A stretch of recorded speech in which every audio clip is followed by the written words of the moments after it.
Pernahkah kalian merasa kebingungan menentukan sumber-sumber online yang bisa digunakan untuk penulisan karya ilmiah? Ingin tahu? Simak terus sampai akhir.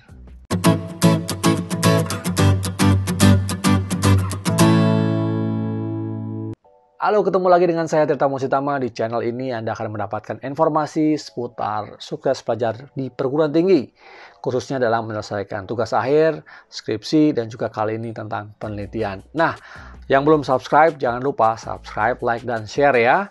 Anda akan mendapatkan informasi terkini dan gak ketinggalan kalau Anda klik loncengnya.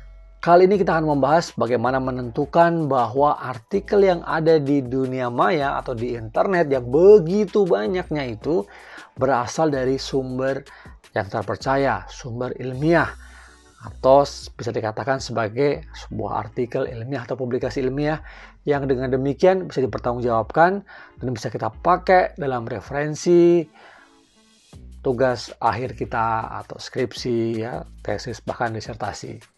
Bagaimana caranya? Yang pertama adalah ketahui level of detail. Kita harus mengetahui bagaimana tingkat detailnya, rincinya, informasi, data dalam artikel tersebut. Nah, biasanya kalau artikel itu sangat detail, rinci, penjelasannya logik, masuk akal, ya, bukan hanya sekedar yang umum saja, itu bisa dikatakan bahwa itu memenuhi syarat sebagai artikel ilmiah. Jadi bisa disitasi. Yang kedua adalah level of discourse. Tingkat diskusi, tingkat penjelasan, tingkat pencerahan dari artikel atau sumber itu.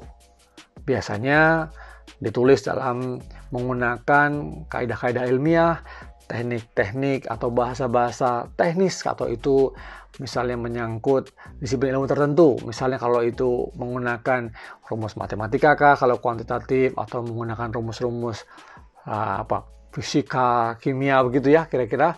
Atau kalau itu dalam ilmu sosial biasanya menggunakan terminologi-terminologi atau teori-teori yang terkait dengan bidang itu. Jadi bukan common sense. Hal yang ketiga adalah penjelasan terkait dengan metodologi. Apabila dalam artikel itu ada penjelasan yang jelas, yang rinci tentang metodologi, itu bisa dikatakan bahwa sumber Anda, sumber kalian itu adalah artikel ilmiah. Tapi kalau tanpa penjelasan metodologi yang jelas, bahkan tidak ada sama sekali, kita pantas meragukan kalau itu bukan merupakan sumber yang layak dikutip karena bukan sumber artikel ilmiah. Hal yang keempat adalah struktur. Artinya tulisan itu atau artikel itu ditulis secara sistematis. Misalnya ada pendahuluannya, kemudian ada literatur reviewnya, ada bagian teorinya, ada bagian metodologinya, ada tentang diskusi, tentang hasil, ya, ada juga kesimpulan. Nah, dengan adanya struktur yang jelas, sistematika yang jelas, menunjukkan bahwa sumber ini adalah artikel ilmiah. Yang kelima adalah artikel tersebut memuat catatan kaki, ya, atau sering dikatakan footnote, ya, atau catatan akhir, atau dikatakan endnotes. Nah, tergantung masing-masing artikel ada yang menggunakan catatan kaki atau catatan belakang gitu ya. Tapi yang pasti adalah sebuah artikel ilmiah biasanya atau sering kali itu memuat adanya catatan kaki atau catatan belakang yang menambahkan informasi secara lebih detail. Apakah itu terkait dengan data, apakah itu teori, metodologi, atau hal-hal lain yang memang harus ditambahkan, ya, yang tidak bisa ditambahkan dalam body text dari artikel tersebut. Tapi informasi itu penting, ya, terkait dengan isi dari artikelnya. Yang keenam adalah ada tidaknya referensi atau bibliografi. Kalau dalam artikel itu ada referensinya, ada bibliografinya, maka kita bisa menengarai bahwa itu adalah artikel ilmiah. Bila tidak ada referensinya atau bibliografinya, kita patut curiga, ini artikel ditulis dengan menggunakan apa? Nah, sebuah karya atau sebuah artikel yang memenuhi kaidah ilmiah tentunya selalu mencantumkan daftar pustaka atau referensi dalam akhir tulisannya.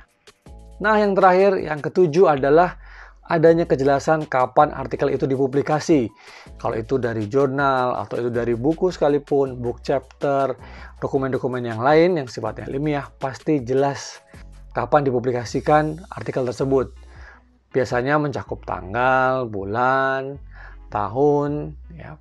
Nah, itu adalah 7 hal penting yang bisa digunakan, dipakai tips untuk menentukan apakah sumber yang Anda temui di internet yang begitu banyak sekali itu merupakan satu artikel ilmiah atau bukan.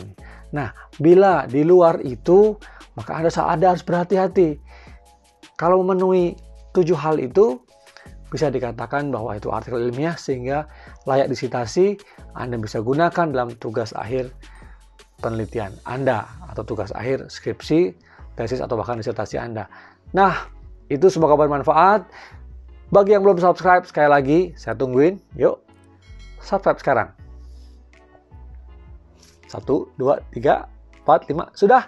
Terima kasih. Semoga bermanfaat dan sampai ketemu di video-video saya berikutnya. Bye.